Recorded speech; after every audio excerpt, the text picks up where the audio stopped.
बड़ी खबर अपने दर्शकों को बताते हुए 288 सीटों के महामुकाबला जो महाराष्ट्र में हो रहा है, वहां पर एक पर जो सीटें हैं रुझान बता रहे हैं दोनों तरफ। तो वहीं 7 सीटों पर रुझान आ चुका है झारखंड में 81 सीटों पर, जहां पर आप 4 में एनडीए को आगे देख रहे हैं और इंडिया गठबंधन को 3 सीटों पर आगे देख रहे हैं।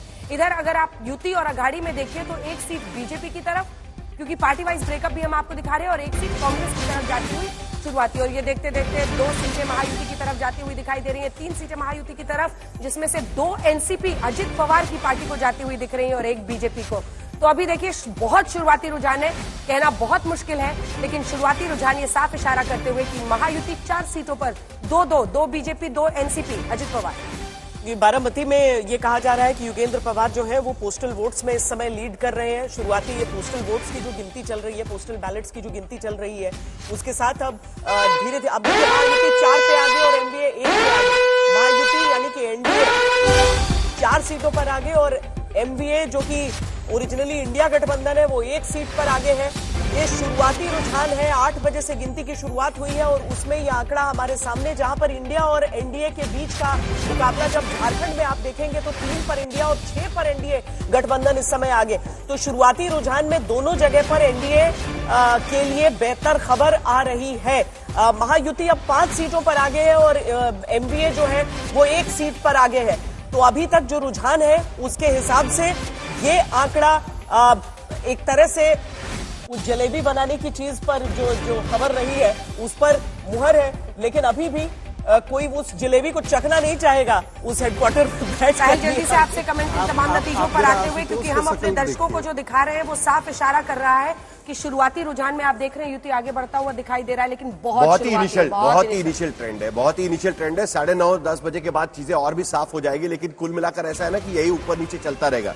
पोस्टल बैलेट पहले काउंट होते हैं लेकिन डिक्लेयर बाद में किए जाते हैं, तो इसके लिए पोस्टल बैलेट से ज्यादा जो एक्चुअल पहले राउंड का नतीजा है ना 8:30 तक हमको ज्यादा मिलना शुरू हो जाएगा। लेकिन इसी तरीके से देखने मिलेगा हमको, कभी 5-1 कभी 10-2 या ऊपर नीचे, ये सारा चीज तो बहुत लंबी पारी बैठनी है। आज 11-12 बजे तक जाकर ही मामला।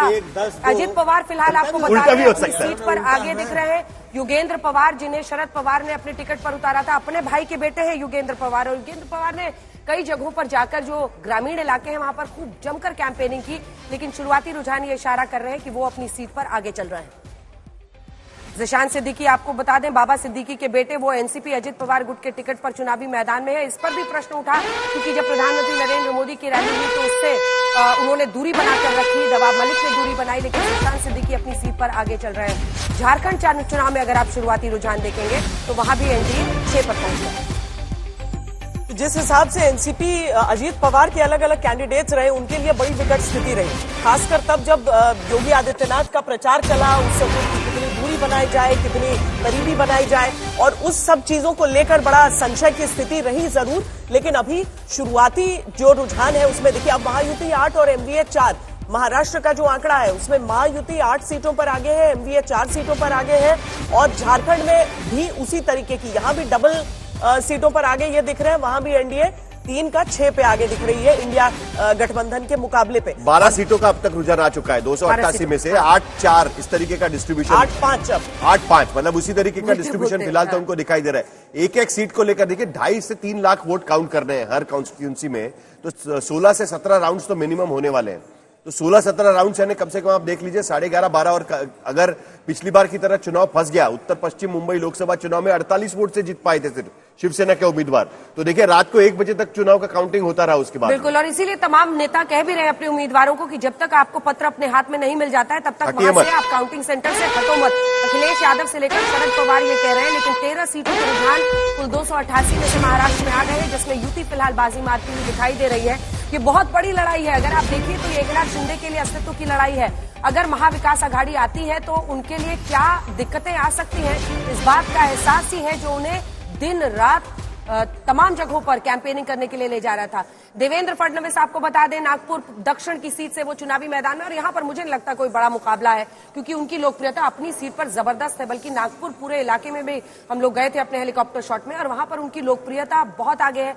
कुणबी मराठा समुदाय से आने वाले नाना पटोले, विदर्भ में उन्होंने अच्छी खासी जगह कांग्रेस पार्टी के लिए भी बनाई है, सीधी टक्कर ज्यादा से ज्यादा सीटों पर, जिनमें से 75 सीटों पर अगर आप देखें तो विदर्भ की ऐसी लगभग 35 सीटें हैं, 55 सीट जहां बीजेपी वर्सेस कांग्रेस की सीधी टक्कर है, सीधा मुकाबला है विदर्भ की 62 में से 35 सीटों पर कांग्रेस। वहीं राहुल नार्वेकर को आप देखिए, वो स्पीकर जो कई सारे विवादों में रहे, अपनी भूमिका को लेकर रहे साहिल, वो फिलहाल अपनी सीट पर कुलाबा से आगे दिख रहे हैं। कुलाबा में उनके सामने बड़ी अपमार्केट सीट, बड़ी अपमार्केट सीट है, लेकिन उसके साथ साथ उनके लिए ना बड़ी आसान लड़ाई रही, क्योंकि कांग्रेस शिवसेना तय नहीं कर पाई कि भाई कैंडिडेट किसको देना है। लेकिन विदर्भ की बात हम लोग कर रहे थे, साकोली से नाना पटोले वहां पर आगे चल रहे हैं, इस तरीके की खबर फिलहाल वहां पर आ रही है। इंटरेस्टिंग बात यह है कि विदर्भ में भारतीय जनता पार्टी का 40% सीट जो है ना वो विदर्भ से जीतती है।